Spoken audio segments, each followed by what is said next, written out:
ఆరోగ్యం భాస్కరాదిచ్చేత్, ఐశ్వర్యం ఈశ్వరాదిచ్చేత్ అంటారు కదండీ పెద్దలు. అలాంటి ఆరోగ్య ప్రదాత అయినటువంటి అరసవల్లి సూర్యనారాయణ స్వామి ఆలయ దర్శనం కోసం అయితే అరసవల్లి వచ్చామండి. ఈ స్థలానికి ఒక స్థల పురాణం ఉంది. దాని గురించి తెలుసుకుందాం. ముందుగా కోనేట్లో కాళ్ళు చేతులు కడుక్కొని అమ్మవారి చెట్టు దగ్గర పూజ చేసుకొని టెంపుల్ లోపలికి వెళ్దామండి. ద్వాపర యుగం చివరిలో బలరాముడు దక్షిణ భారతదేశ యాత్రకు వెళ్తాడు. అలా కళింగ రాజ్యానికి వస్తాడు. నీటి కరువులో ఉన్న ఆ ప్రాంతాన్ని చూసి నాగలతో దున్నితే అక్కడి నుంచి నీరు ఉద్భవించి నదిగా మారుతుంది. అదేనండి ఇక్కడ నేను చూపిస్తున్న నాగావళి నది.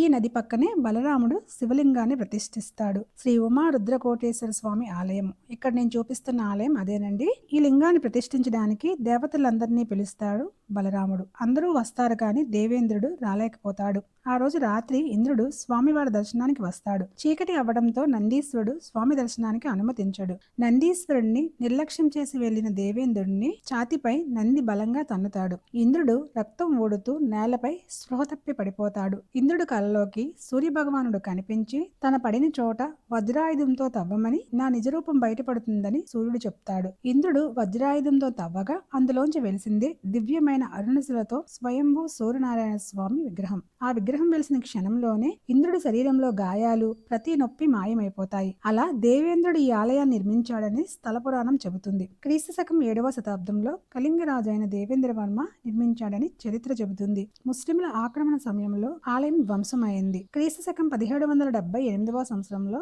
యలమంచిల పుల్లారావు పంతులు గారు పునర్నిర్మించారు. ఇక్కడ సూర్య భగవానుడు ఉష, ఛాయ, పద్మిని సమేతంగా కొలువై ఉన్నారు. కంటి, చర్మ, నాడి సంబంధ వ్యాధుల కోసం ఈ ఆలయంలో స్నానం చేసి దీక్షలతో పూజలు చేస్తే మంచి ఫలితం కలుగుతుంది అంటారు. ఏటా మార్చి 2వ వారం, అక్టోబర్ 2వ వారంలో పొద్దున్న తొలి సూర్య కిరణాలు ఆలయ రాజగోపురం గుండా గర్భాలయంలో స్వామివారి పాదాలను తాకి శిరస్సు వరకు తనను తానే స్పృశిస్తాయి. ఈ దృశ్యాన్ని చూసే అదృష్టం మాకు కలిగింది. 5 సంవత్సరాల కిందట వరకు ప్రతి ఆదివారం స్వామివారి ఆలయంలోకి వెళ్లి స్వామివారి ఆలయం లోపల 108 ప్రదక్షిణలు చేసేవాళ్ళం. ఇప్పుడు ప్రదక్షిణలకు అనుమతించడం లేదు. మేము ఎక్కువగా స్వామివారిని నిజరూపంలోనే దర్శనం చేసుకుంటాము. ఈ వీడియో నచ్చితే లైక్ చేసి మన ఛానల్ సబ్స్క్రైబ్ చేసుకోవడం మర్చిపోకండి. ఓం ఆదిత్యాయ నమః.